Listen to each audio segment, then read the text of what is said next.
Your Excellency, the President of BSA, dear delegates to this conference, good morning all.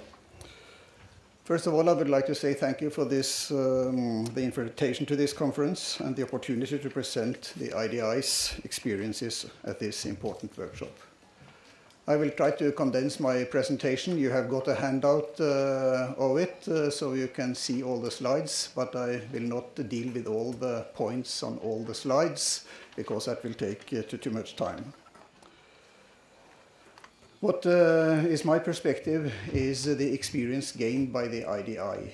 IDI is INTOSAI Development Initiative, the capacity building secretariat or the capacity building body of INTOSAI, the International Organization of Supreme Audit Institutions. The IDI has been around for 25 years and has gained a lot of experiences and has changed the approach and the way we are cooperating with the SAIs significantly over the years. As Tony Hegarty mentioned, we have a close cooperation now between INTOSAI and the international community of donors. And we feel that there is much more emphasis now on supreme audit institutions and their role in the public financial management cycle than it was only a few years ago. So we regard it as very promising to have the attention of the donors, and I think that is a great help and a lot of contributions from the donors to enhance the capacities of the SAIs. SAIs, Supreme Audit Institutions. Tony mentioned the main characteristics of what a Supreme Audit Institution is all about, but there are many different Supreme Audit Institutions. In fact, there are not two that are quite like. And I think none of them carries the name Supreme Audit Institution in their country. They are called Board of Supreme Audit in Iraq, board meaning that it is a collegiate body. They are called National Audit Offices, they are called Offices of the Auditor General, they are called Courts of Accounts, they are called Courts of Audits, they are called Board of Inspection and Audit, there are many names. But the basic functions of them are more or less the same, but there are many individual aspects in each SAIs which we should pay due attention to.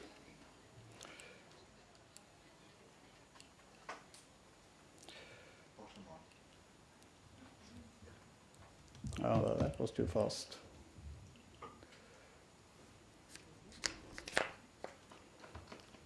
Let us try to go.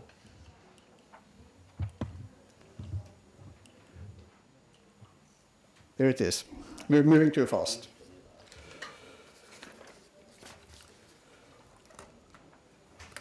The role of SAIs, I think, was also addressed by Tony.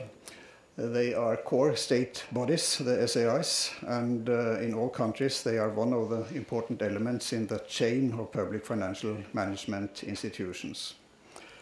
And to repeat again, Tony, they would report on financial statements, they would report on the legality and regularity and compliance of transactions, and they would report on the results and performance of the government. We are here to talk about the challenges SAIs are facing today and what is working and what is not working in the capacity development of SAIs. So I will focus most on that in my presentation. So in the bullet in the middle of the slide that is up now, there are a list of challenges SAIs are facing. And that is a substantial list, and there are many serious challenges. Institutional challenges is the first mentioned, and insufficient funding, insufficient staffing, weak infrastructure is something that face many SAIs. And this results in several SAIs that are unable to fulfill their legal mandates, and the audit coverage is low, and audit reports are often severely delayed. Political challenges was also briefly mentioned by Tony. Limited legal, financial and operational independence is also often what we find when we assess the SAIs. And I will not speak broadly about independence of SAIs. It is a serious issue and we could talk about it for hours. It has many aspects, but it is important to address. And in addition to weaknesses regarding the independence, there would often also be challenges related to limited follow-up of audit recommendations coming from the SAIs. Skills and technical challenges are the next on the list. And then I would like to mention what Tony also mentioned, the SAIs and the implementation of the SAIs. For the first time, INTOSAI now has a comprehensive set of international standards for supreme audit institutions. And to get them implemented and applied in all the SAIs, that is a huge task. And the World Bank has taken on responsibility to support very strongly the rollout of the SAIs in the INTOSAI community. And just now we are preparing to start the rollout as early as we can next year. We see that there are increased expectations from several stakeholders. How could the SAIs broaden the scope and do performance auditing, IT auditing, and expand beyond the basic level of financial auditing?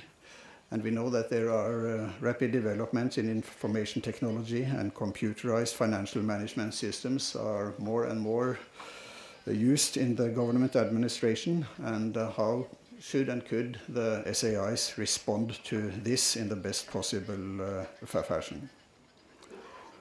Communication challenges, that is another challenge, and that has to do with the communication of audit results. They are often not widely communicated and disseminated. And often the SAI will not be a publicly very well known body. And if you ask the man in the street, he will have no idea what the SAI is or that there is an SAI. And we often see that it's low perceived value and benefits of SAIs among the stakeholders and the civil society. The technical nature of the audit work is also a challenge for the SAIs when they are communicating. How to translate the technical language into understandable and readable language is a great challenge. Capacity development challenges is the last on bullet point number 2. And this has to do also with the fact that there is so many things an SAI should do to develop and become more modern, but the capacity to absorb is limited. And what we often see is that support given to SAIs could be fragmented and not always very well coordinated. And I think the latter is addressed very clearly by the INTOSAI donor cooperation. How to be more strategic in the approach and how to have a better coordinated capacity building support. INTOSAI has as its motto to share experience and knowledge, and the motto of INTOSAI is mutual experiences benefit all. INTOSAI is the global professional organization of SAIs, comprising 190 members as of today, and INTOSAI has 7 regional working groups, and all the SAIs, except a few, belong to some of the regions. So BSA of Iraq, for instance, belongs to ARABOSAI, and maybe you also have a dual membership in ASOSAI, because I think that is quite common in ARABOSAI. You are also belonging either to Asia or... INTOSAI has quite a number of professional committees and working groups, and they are developing professional guidelines. They are developing standards for the supreme audit institutions. And INTOSAI is also now expectations of the SAIs. It is expected that the SAIs really take in and try to implement and apply the new standards and methodology coming from the INTOSAI. And INTOSAI has become a great producer of guidelines compared to the situation only a few years ago. And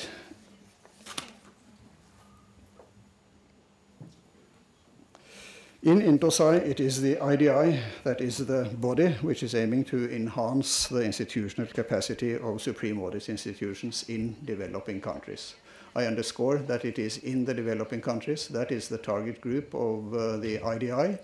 We are working also with many of the more advanced SAIs, like the NIC in Poland, like the Netherlands Court of Audit, because they are suppliers of knowledge and expertise, and they are also very strong in demand when it comes to the capacity building cooperation. Because it is a principle in INTOSAI and for the IDI that what we do, we should do in a close collaboration. The IDI has been around, as I said, for 25 years and has moved from being a training secretariat to becoming a full-fledged capacity building body. Training in itself and training courses not closely connected to the work of those who are undergoing the training doesn't work very well. You never know what will be the outcome of a training event as long as it is only training. So we have moved from training to also doing a lot of other activities. I will focus on that. But training alone is something we not believe very much in anymore. IDI is cooperating with the SAIs in INTOSAI through the regions of INTOSAI, because the IDI Secretariat is a small body. The staff complement is 25 members. And there are 190 SAIs, and we cannot accommodate to work bilaterally with all of them. But going to Arabosai as an example, in Arabosai there are 21 SAIs, and that is a more manageable group. And what we are looking after is what are the common needs in the region. And when we discuss with the region, discuss with the SAIs, find what are the common needs, find what are the priorities, and then we are able to gather a group of SAIs and organize a capacity building program in one or more disciplines that are most in demand in those SAIs.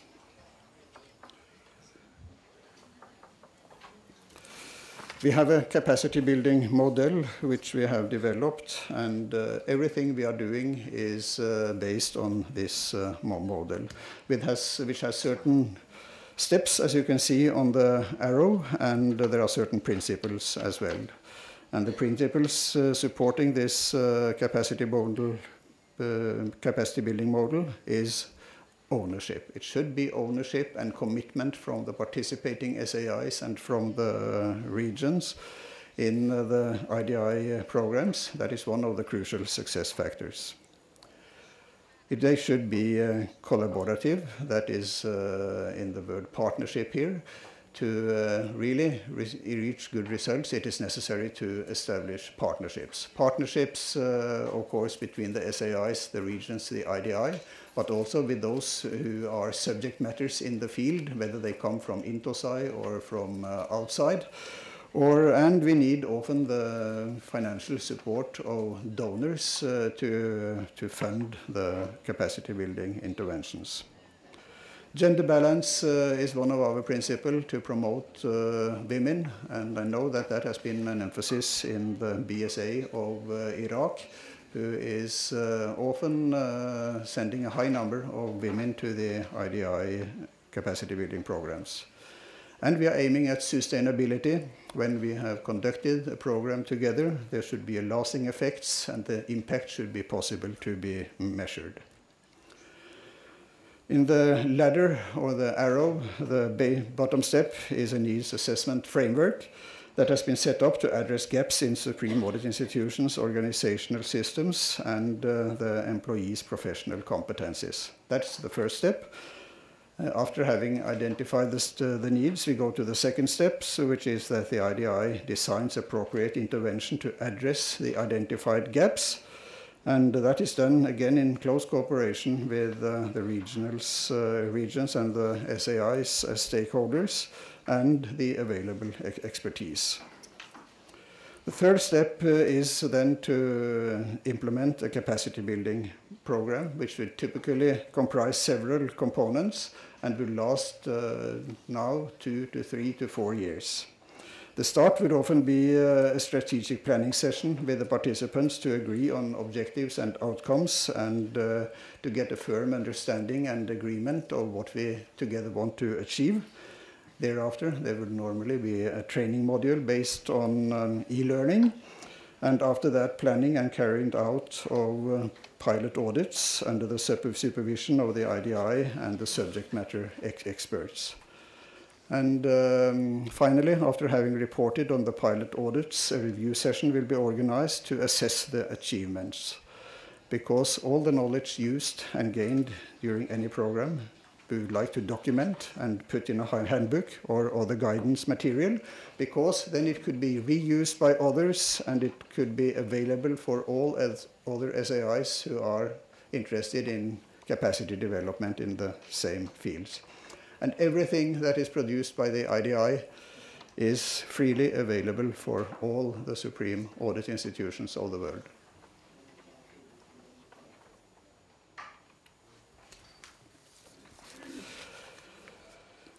We did a basic needs assessment, a global needs assessment a few years ago when we started to implement our current strategic plan running from 2007 to 2012. And there are 7 elements on this, and I think some of these matches with what Tony Hegarty put up as challenges of SAIs. And I would just mention a few. At the bottom of this slide, you see that strategic and operational planning. That is high in demand all over the world, and the IDI has done a lot to help SAIs establish not only strategic plans, but also the in-house capacity to develop and implement and monitor and report on the strategic plans, and to break it down into annual operational plans. Number 5 is another crucial issue, that is management development. Management is key to all development. If you have committed managers and leaders of the SAI wanting to drive a change process, well, then it will happen. If the management is reluctant or hesitant or not very interested, then very little will happen on the ground in the institution. So let us have a quick look on the cooperation we have had with the Board of Supreme Audit of Iraq over several years, because BSA Iraq is very active in the INTOSAI and the Arabosai cooperation. And they participated in the Arabosai